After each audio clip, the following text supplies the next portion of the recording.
Estimado expresidente Lenín Moreno, muchas gracias por este tiempo para con Expreso.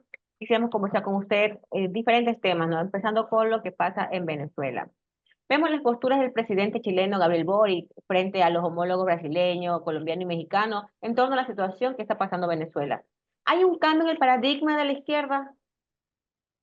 A ver, no se necesita un cambio de paradigma.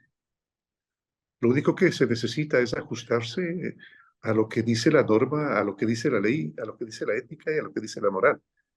Pero antes que nada, Flor, un saludo cordial a usted, muy gentil por la invitación a esta entrevista y a los ciudadanos ecuatorianos el cariño y el abrazo de siempre. Entonces, eso es lo que ha ocurrido. El presidente Boric ha decidido comportarse de forma democrática y reconocer que se ha enturbiado completamente el proceso electoral en Venezuela, pero entiendo que de eso vamos a conversar. En cambio, el comportamiento del presidente López Obrador y el comportamiento del presidente Petro no corresponden a lo que la norma así lo determina. El pedir que se repita las elecciones, bueno, ya entenderemos nosotros que en primer lugar el dictador no lo va a aceptar. En segundo lugar, ya suficiente calvario, ya un camino demasiado tortuoso han seguido los demócratas de Venezuela como para volver a repetirlo. No se olvide usted que los 4 expertos designados por las Naciones Unidas, uno de los pocos que permitieron que hagan la veeduría de las elecciones, ellos pues determinaron que, en primer lugar, hubo un abuso por parte del candidato del gobierno, en este caso el dictador Nicolás Maduro, de los medios de comunicación, un abuso de los medios de comunicación gubernamentales. Por otra parte, creo que está claro que al igual que se ha hecho en Nicaragua y en otros países, se prohibió la participación de la persona que mayor aceptación tenía en Venezuela, que era María Corina Machado. Por eso tuvieron que elegir una alternativa que fue el señor Eugenio González Urrutia. Eso por una parte. Por otra parte, se han negado a entregar las actas respectivas de escrutinios. Se las está ocultando. Y a pesar de que el pueblo acudió de forma masiva, en esta oportunidad casi el 60% contra el 45% de las veces anteriores, es porque había mucho entusiasmo y no le importó esperar en las colas para poder asignar su voto. Es porque este pueblo estaba muy esperanzado de la democracia. Pero con lo único que se ha topado es que le hicieron un paquetazo electoral. Ahora, ¿usted cree que en Eh, enero Edmundo González vaya a asumir la presidencia o Nicolás Maduro se quede en el poder? Mire, el mismo hecho de que toque esperar demasiado tiempo desde la elección hasta la posesión da la medida de que se presta para cualquier mañosería por parte del dictador que está gobernando este momento Venezuela. No se olvida además que si bien el pueblo venezolano está acompañando a María Corina Machado y a los demócratas de Venezuela en las manifestaciones públicas que están haciendo con todo derecho, no nos olvidemos que al igual que se hacía en la peor época del nacionalsocialismo de los nazis, están marcando las casas. Y a la vuelta de la esquina, pues, a las personas les espera una motocicleta con 1 o 2 garroteros que lesionan física y moralmente a la gente. Eso lo están haciendo con frecuencia, esas motocicletas que se obsequió, al igual que se hizo en Ecuador también, en el tiempo de octubre, usted recuerda, se obsequió motocicletas con el fin de que la gente vaya eh, a agredir a quienes no estaban de acuerdo con las manifestaciones que se hacían en el mes de octubre, en la cual participaron muy activamente, calentando las calles, ciertos criminales que fueron en algún momento legalizados e indultados por el expresidente Correa con el fin de que procuren el derrocamiento del gobierno legítimamente constituido. Entonces, ¿qué esperaría para enero? ¿Que se mantenga el poder Maduro o que Edmundo González sea posesionado? Va a ser un poco difícil decir si es que se cumple con el resultado de las elecciones, pues sin duda alguna tendría que Eugenio González a asumir la presidencia. Pero me temo mucho que eso va a ser muy difícil. En algún momento yo manifesté que los pueblos generalmente acuden a las urnas y ven a la gente que les hace promesas esperanzadoras, aquellas promesas que prometen, perdón, que ofrecen bajar el paraíso a la tierra, como lo que sucedió con el comandante Hugo Chávez. Él se constituyó como presidente, pero luego se hizo un caudillo para luego dejarle pues prácticamente el gobierno a Nicolás Maduro, que se ha transformado en un dictador feroz y sanguinario. ¿O su criterio cree que González hizo bien a abandonar el país mientras Corina Machado permanece en él? Bueno, eso ya era decisión de él, Flor. Eso era decisión de él. Podía haberse quedado, pero hay que reconocer que corría su vida peligro y y el peligro también de que lo encarcelen. María Corina Machado está valientemente, porque esa es una de las grandes diferencias que a lo mejor no ha habido en el proceso, en los procesos electorales anteriores. Ahí María Corina Machado es una mujer valiente y tenaz que ha demostrado que tiene un espíritu grande de democracia que conjuga con su espíritu de lucha. ¿Se puede luchar contra un régimen fuera del cuadrilátero? A ver, es la lucha que estamos haciendo todos. Estamos peleando fuera del cuadrilátero. Yo pertenezco al grupo de IDEA, que es la Iniciativa Democrática para España y las Américas, en la cual participamos varios expresidentes de América y de España. Y nosotros estamos permanentemente acudiendo a los medios de comunicación por fin de manifestar nuestro desacuerdo y nuestro rechazo a la forma como se han llevado las elecciones y principalmente el ocultamiento de las actas de escrutinios. Y hemos acudido el señor Asdrúbal Aguiar, que es el secretario ejecutivo del grupo IDEA, ha acudido a la OEA con el fin de pedir que se aplique la Carta Interamericana de la Organización de Estados Americanos, es decir, que se exija al dictador Maduro de que entregue el poder al presidente legítimamente elegido. De acuerdo con el principio del derecho internacional consagrado en el artículo 2.7 de la Carta de Naciones Unidas, que dice que ningún país puede intervenir en los asuntos internos de otros, ¿qué es que pueden hacer los mandatarios del continente para, a nivel de política internacional en torno a este tema? Bueno, ejercer presión moral, ejercer presión legal, y, pero ¿a quién le corresponde realmente salvar su democracia? Es al pueblo venezolano.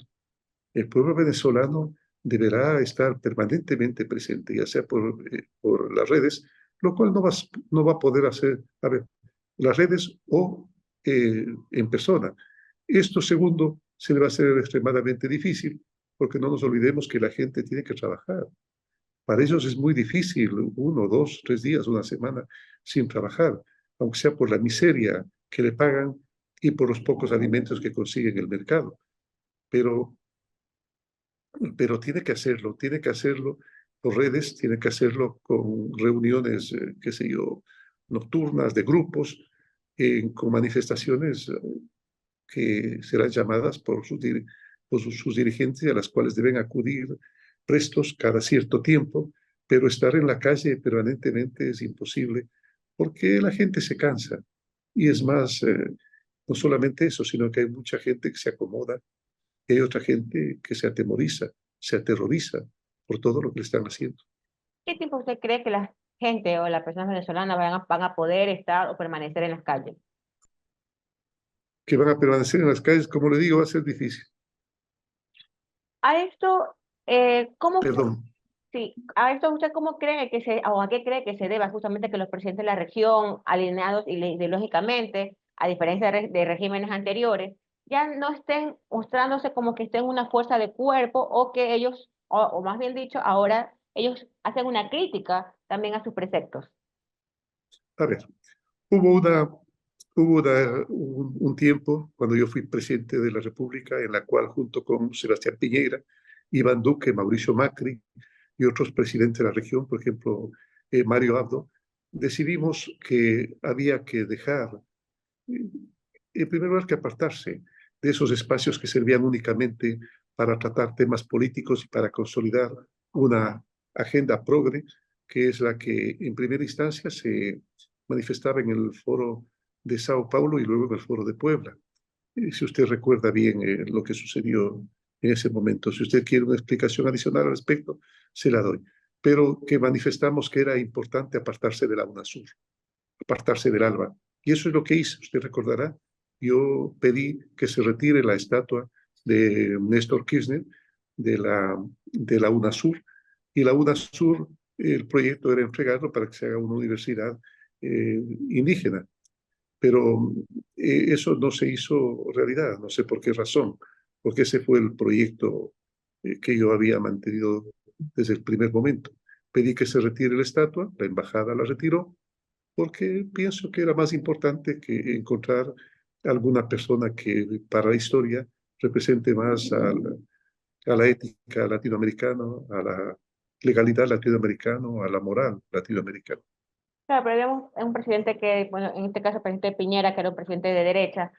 En este caso vemos presidente de Brasil, vemos el presidente de Colombia, vemos el presidente chileno, sobre todo, que ha sido el mayor crítico, que no muestran como antes que se unían los presidentes de izquierda a hacer una fuerza de cuerpo, sino que esta vez es todo lo contrario y más bien critican estos ideales. ¿Por qué cree que ahora eso de antes ya no se da? Bueno, no se da porque hay otros presidentes. Cuando yo era presidente, era Bolsonaro, el presidente de Brasil, y era Iván Duque, el presidente de Colombia.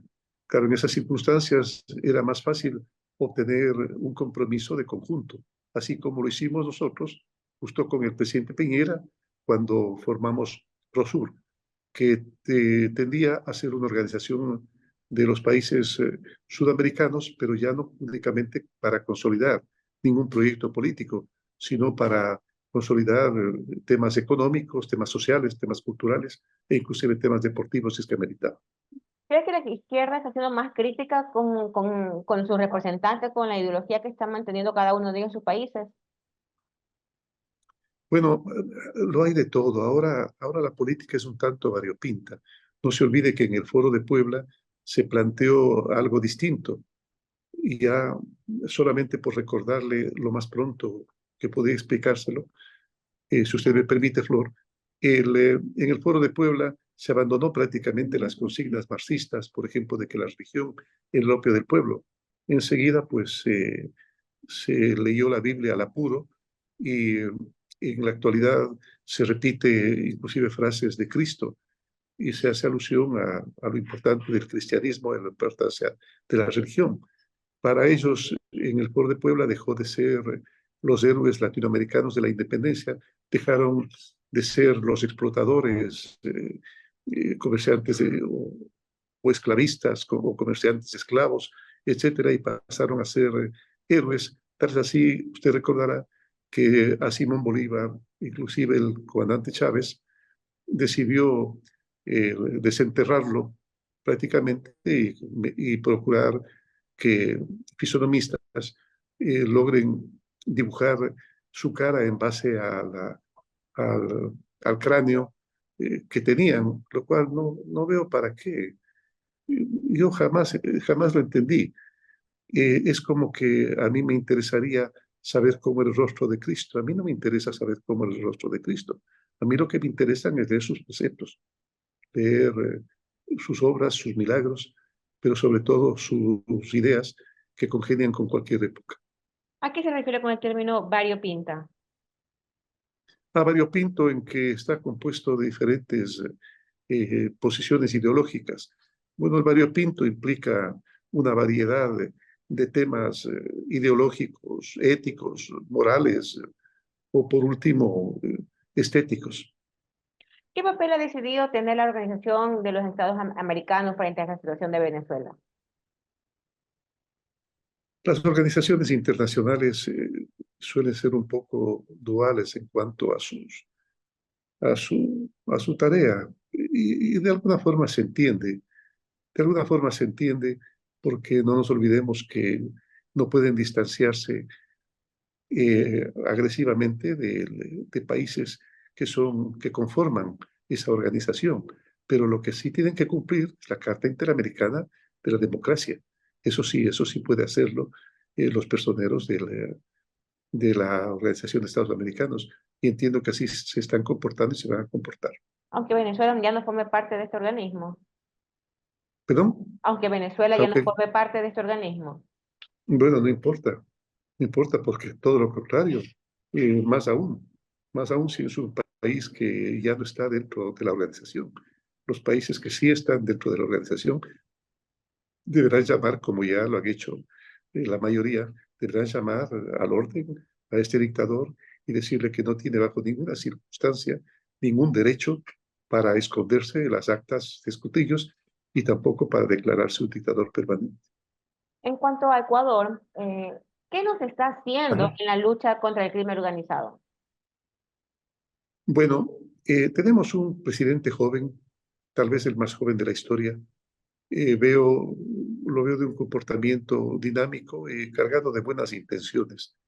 Decía en un medio de comunicación de que yo creo que lo que falta en ese gabinete es un poco de experiencia. Si bien es verdad, los jóvenes ahora suelen ser muy conocedores de muchos aspectos de la vida que se requiere para la cotidianidad, pero, pero a la experiencia hay que respetarla. A la experiencia hay que respetarla porque solo la experiencia permite reproducir en la cabeza ciertas acciones, ciertas decisiones que se tomaron con anterioridad y los resultados que se obtuvieron de aquello y tratar de adaptarlos a la vida actual creo que es un requisito indispensable de la gente. Lord Byron decía, ¿quién no conoce? Perdón, Lord Byron decía que la mejor forma de predecir el futuro es conocer el pasado. Entonces usted se refería a la ministra del Gobierno y el ministro de Defensa que no tendrían la experiencia para asumir Ah, esta crisis. no me refiero a esos, me refiero a un gabinete, decía, a un gabinete que está lleno de jóvenes. Ellos aportan el dinamismo tan importante, importantísimo, porque eso genera mayor brevedad en los cambios, pero también tienen, el, tienen la falta de experiencia, como a todos los jóvenes, ¿no? Pero el dinamismo es suficiente si es que hay la capacidad de escuchar a los viejos. Yo creo que en el Ecuador hay muchas personas que pueden ayudar. Me excluyo yo, por supuesto, pero hay muchas personas que pueden ayudar. ¿Y qué es lo que nos está haciendo a su punto de vista en esta lucha contra la inseguridad Ah, que nos no, tiene al perdón, crimen? no me refería específicamente a eso, que creo que el gobierno y la ministra de Defensa y el ministro de Gobierno han actuado positivamente. En ese aspecto han actuado positivamente. Lo que pasa es que esto generaron un país que estaba totalmente colapsado en el temas de seguridad. Recordemos que nosotros tuvimos un índice de criminalidad por cada 100.000 habitantes, perdón, de muertes violentas por cada 100.000 habitantes que cifraban el 6 o 7 por cada 100.000. El gobierno que me sucedió a mí y que le antecedió al presidente Noboa, pues dejó una criminalidad que bordeaba el 48 por cada 100.000. Es decir, se multiplicó exponencialmente casi el tema de la criminalidad y las muertes por causas violentas, ¿Usted por cree, violencia. usted cree que en Ajá. Ecuador hay un conflicto armado interno todavía o hay esta No, sí figura? lo hay, sí lo hay. La impresión que se tiene desde fuera es de que el Ecuador está tomado por las organizaciones de grupos directivos, por la gente que tiene negocios ilícitos de narcotráfico.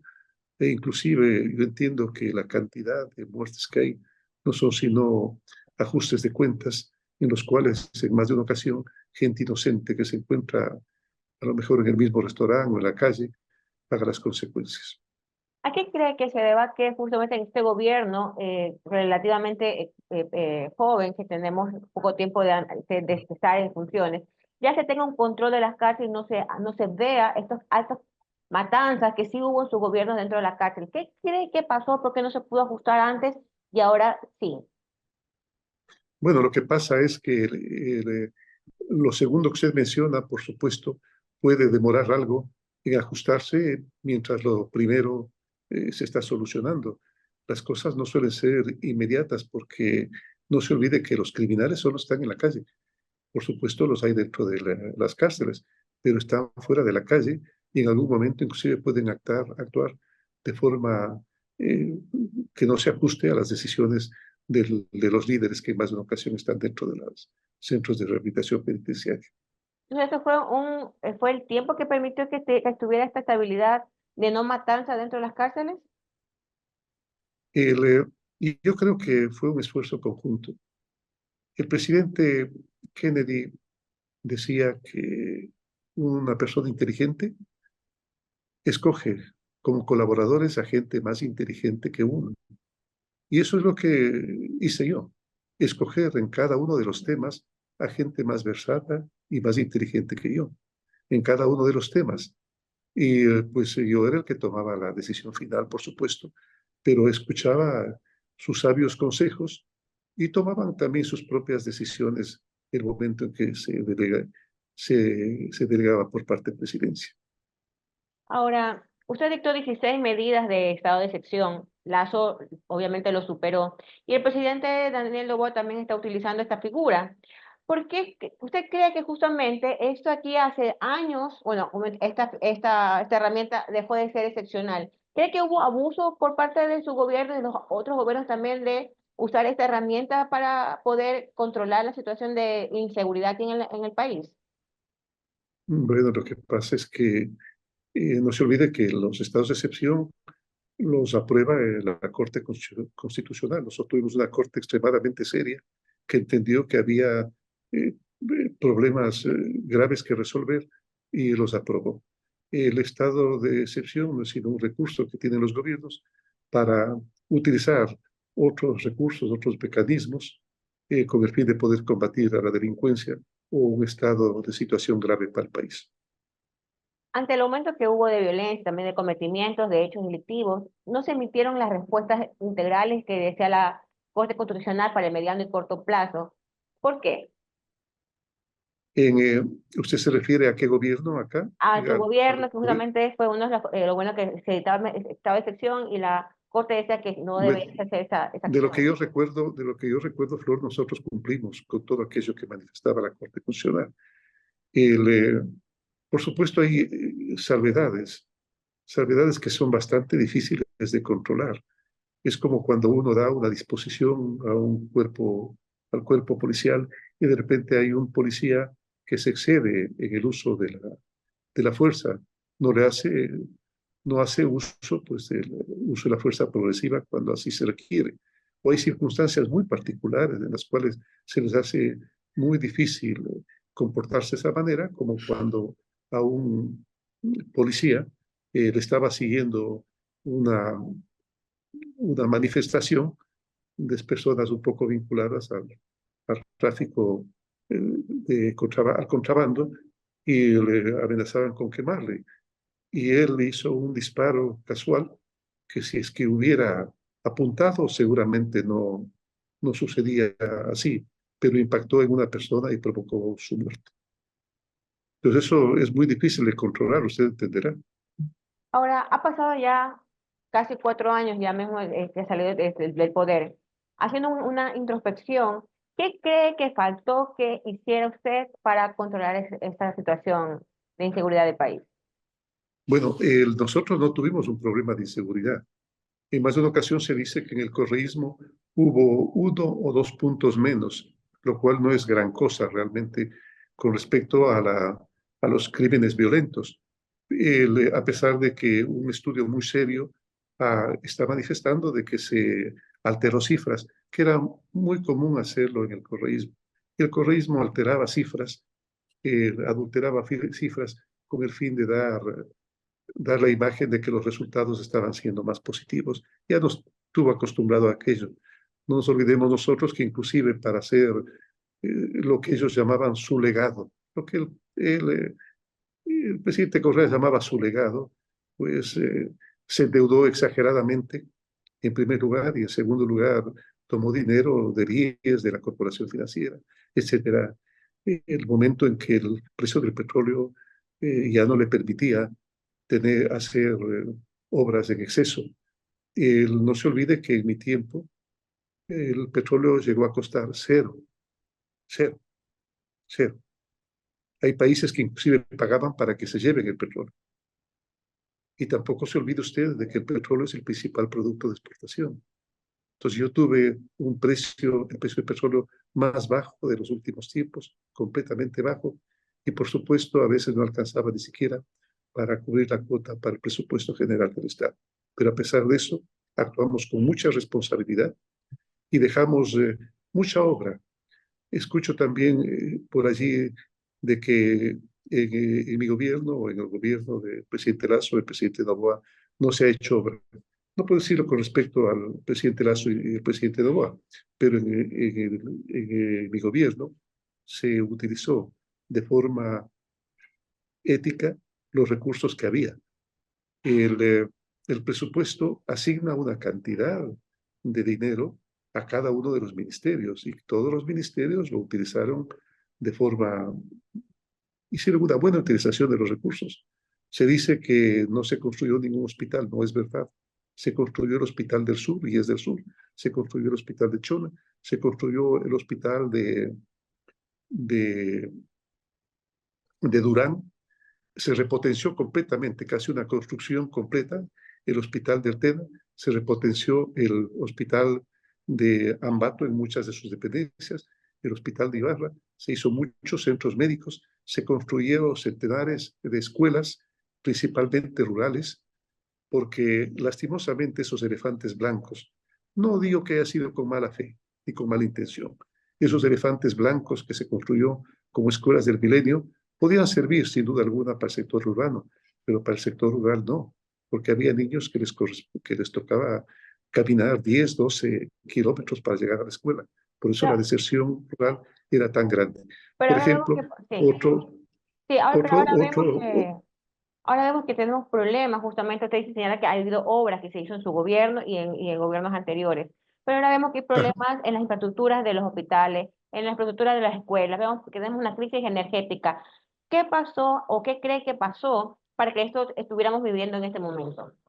mire, mire, Flor, el problema del Ecuador no es escasez de, de centrales hidroeléctricas, porque en Ecuador, si mal no recuerdo, nosotros construimos 3 hidroeléctricas.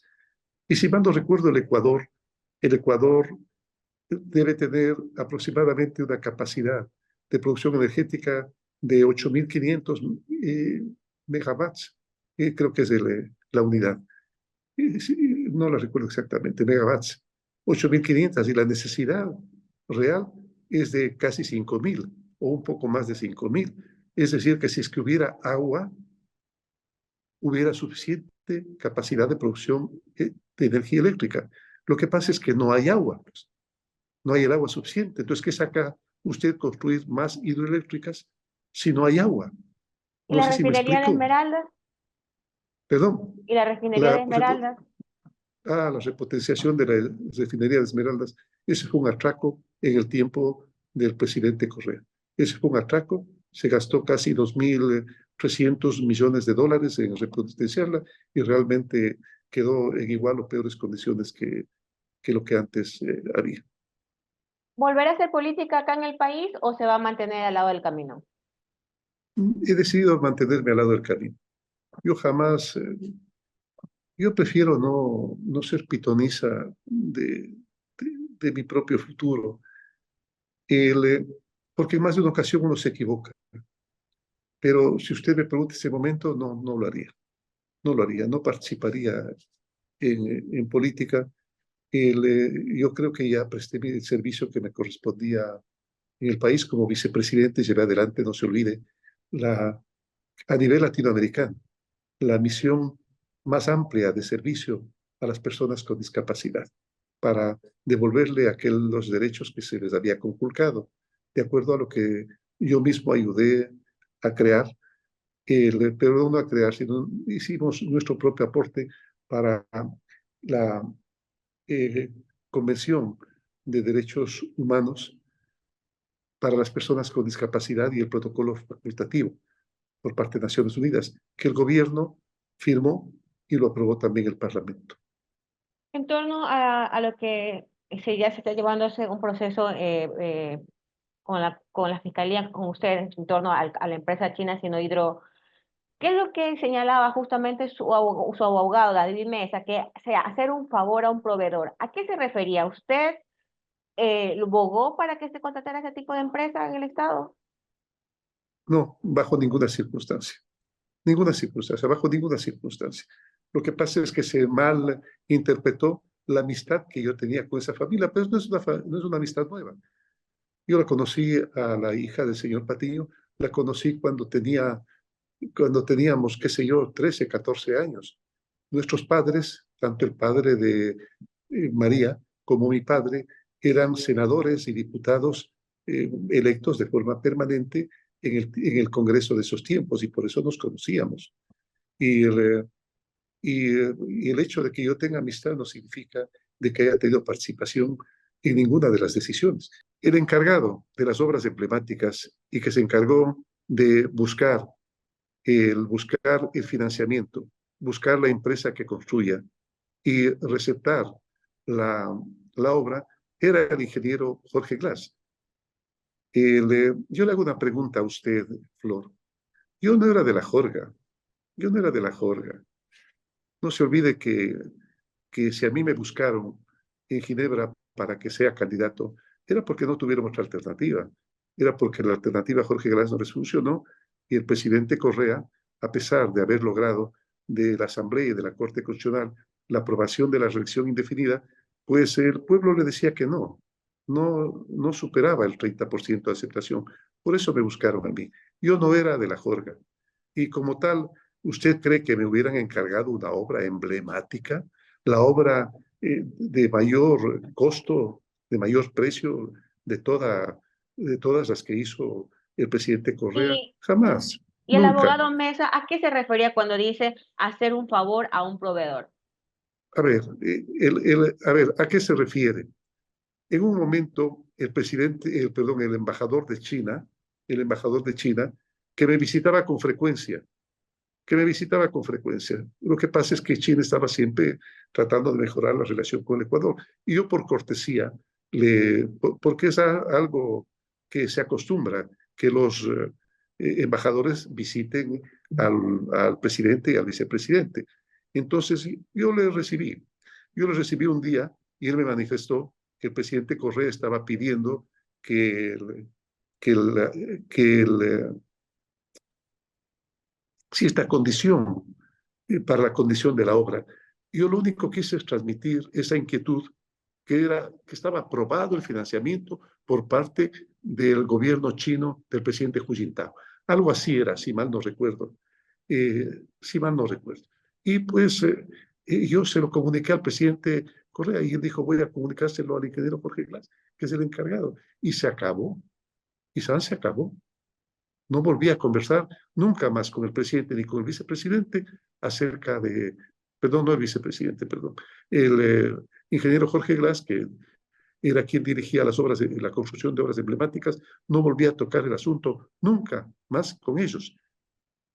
Si ustedes, como buenos periodistas, hacen un acucioso examen y preguntan a los gerentes, subgerentes, directores de los que planificaron, refinanciaron o construyeron la obra, si alguna vez conversaron conmigo, nunca, señorita, acerca del tema, nunca, nunca. Entonces no entiendo cómo pude haber ayudado a que esa obra se construya.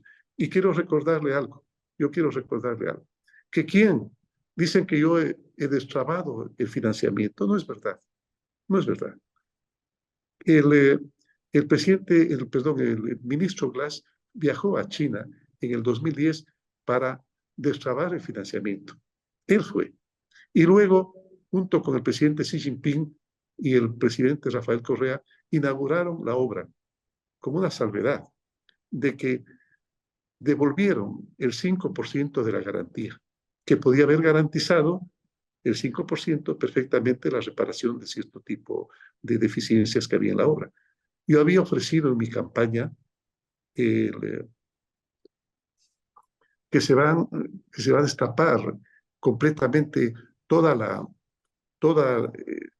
verdad acerca de la deuda, que se va a transparentar, creo que es el término, las deudas, y por supuesto la deuda china también. En mi tiempo también, en mi gobierno se descubrió, se detectó que había fisuras, miles de fisuras en la obra Coca-Cola Sinclair. ¿Y qué cree que hice yo? Inmediatamente demandé, pues, inmediatamente demandé a las cortes internacionales, demandé al, a la constructora de la obra para que responda por aquello. Y ya al comienzo del periodo posterior al mío, esas cortes internacionales fallaron a favor del Ecuador. ¿Usted cree en la Entonces, justicia ecuatoriana? lo mismo que usted, sí y no, ¿Por qué no? sí y no. Yo no, porque lastimosamente, de acuerdo a lo que Fiscalía ha detectado, ha habido muchos jueces que se han comportado de forma indebida. Sin duda alguna, pues ellos tendrán el derecho a defenderse y tratar de... ¿Y en su caso, cree que se da justicia? Yo sí, yo confío en la justicia, señorita Flor. Yo confío en la justicia, pero sobre todo confío en las pruebas que ha presentado mi familia y yo. Las pruebas de las pericias que requiere Fiscalía y las pericias que hemos entregado, pues están allí. Es decir, el, si, a mí me correspondió entregar las cuentas de los bancos suizos que mantuve mientras estuve allá, en la cual bajo ninguna circunstancia había aquello que se decía de que había una transferencia por parte de mi esposa de una cantidad de centenares de miles de dólares a mi hija en Nueva York. Esto no es cierto y las cuentas así lo certifican. Se dijo que yo pasaba vacaciones en un departamento en las playas españolas. He presentado la pericia indicando de que yo jamás estuve ahí y que además no tengo ninguna propiedad, ni mi familia ni yo tenemos ninguna propiedad en España. Igual los procesos, igual alguien dijo que eh, se me había vendido en un precio completamente inferior un departamento en Quito. No. Si usted también va y averigua cuánto cuestan los departamentos allí, va a ver que el precio que pagué por el departamento, que pagué entre comillas, está hipotecado casi en la totalidad. Estoy pagando todavía. Corresponde completamente a la realidad de venta de esos departamentos, del edificio donde tengo mi departamento. Entonces, eh, yo entiendo que con esos elementos va a ser suficiente, va a ser suficiente para que la señora fiscal pues desista de la demanda y los jueces, en el supuesto de que no sea así, decidan a favor de nuestra inocencia. Nada más, creo que no tengo nada más que decir al respecto, Flor. Ahora que usted, ¿Qué más puedo ahora decir? a final de este año, ¿no? Ya termina su rol dentro de la OEA. ¿Usted va a regresar a ¿Ah? Ecuador o va a pedir asilo a Paraguay? Bueno, yo, como le dije, no puedo ser quien prediga el futuro. El, existen algunas salvedades. A ver, al finalizar mi gobierno, el presidente Duque me llamó, presidente de Colombia, usted recordará. Él me llamó y me manifestó que el grupo de inteligencia de Colombia quería conversar conmigo. Entonces yo los recibí. Y el momento en que los recibí me dijeron, y eso se lo puede certificar el presidente Duque, me dijeron con toda claridad, usted es objetivo de la guerrilla, de la guerrilla colombiana. Es objetivo de la guerrilla colombiana. Por favor, aumente su seguridad. Es decir, y usted recordará qué es lo que pasó. Nosotros realmente cortamos todos los elementos que antes se había manejado en beneficio del narcotráfico y combatimos denodadamente a las actividades ilícitas de este tipo, por una parte, y por otra parte, el grupo de representantes del Ejército de Liberación Nacional de Colombia estaba en Ecuador. Usted recuerda, ¿verdad? Estaba negociando la paz en Colombia. En un momento, yo les dije que tenían que abandonar el país. Tenían que abandonar el país no porque no creen en la paz, no porque no crean en negociar la paz. Lo que pasa es que el grupo, mientras hablaba de la paz en el Ecuador, seguían delinquiendo en Colombia, seguían matando gente y seguían haciendo eh, asaltos. Entonces, en esas circunstancias, no podía yo permitir que ellos sigan hablando de la paz. Es más, les hice la invitación cordial de que regresen a hablar de la paz, que es tan importante, pero siempre y cuando dejen de hacer actividades delictivas en Colombia. No se puede hablar de la paz en un sitio y estar delinquiendo en otra parte. ¿Pero usted vendrá a Ecuador o permanecerá en Paraguay como Yo afiliado? tengo que, eso tengo que considerarlo. No lo he considerado todavía. El grupo correísta es un grupo que permanentemente me ha llamado. Yo entiendo que será el grupo correísta, porque ¿quién más me puede odiar tan vehementemente como ellos? Usted sabe perfectamente todo, todo lo que me hicieron en octubre y todo lo que han intentado hacer mediante redes, mintiendo y distorsionando la realidad. El, lastimosamente, el, el, los ecuatorianos quedaron extremadamente polarizados después de la presidencia del presidente Correa. Extremadamente polarizados. Ya no se puede hablar, es más, no se puede hablar uno de que disiente del comentario del otro, que inmediatamente lo lapidan, lo ensucian, lo enlodan, si es que no lo agreden físicamente. El pueblo está extremadamente polarizado. Antes usted recordará que se podía perfectamente conversar de política con cualquier persona y había respeto a la opinión. Ahora no sucede así. Ahora, claro que en eso han contribuido las redes, en polarizar a la sociedad. Pero lastimosamente ahora la gente tiene una extremada agresividad. Yo he decidido únicamente atender los teléfonos que tengo conocimiento de quién se trata, porque las amenazas son permanentes. Además, hay el caso de mi salud, Flor. No sé si en privado, ¿cómo lo llaman ustedes? En el momento en que no estamos en cámaras, ¿cómo lo llaman? ¿Off the record? Sí, en interno, creo que Previo, en ya, previa interno. conversación. Sí, en interno podría manifestarle cuáles son mis afecciones físicas. Hay una, al menos, que me impide completamente estar sentado durante más de una y media o 2 horas en extremo, por decir. El, eh, es por eso que no he acudido yo desde hace más de 2 años a invitaciones que me hacen en forma frecuente en el exterior para dar conferencias, para posesión de presidentes o para intervenir como delegado del grupo IDEA en elecciones de los países. No he podido viajar, no he podido viajar porque esa afección me impide. Si usted quiere en interno, se lo explico de mejor manera. Fiscalía tiene perfectamente las solicitudes que he hecho y las ha considerado de manera positiva. Señor expresidente, le agradecemos mucho por este tiempo para con Expreso y poder conversar de estos temas, varios temas. Gracias por este tiempo. No, gracias a usted, Flor, y gracias al pueblo ecuatoriano por el cariño que siempre me ha manifestado. Le comento que ahora recibo muchas llamadas que las acepto después de que me mandan el WhatsApp de gente que manifiesta que en el gobierno que yo presidí las cosas iban bastante, bastante bien, con excepción, por supuesto, del tiempo de la pandemia, que fue extremadamente doloroso, no solamente para los ecuatorianos, sino para el mundo en su totalidad. Gracias, señor expresidente.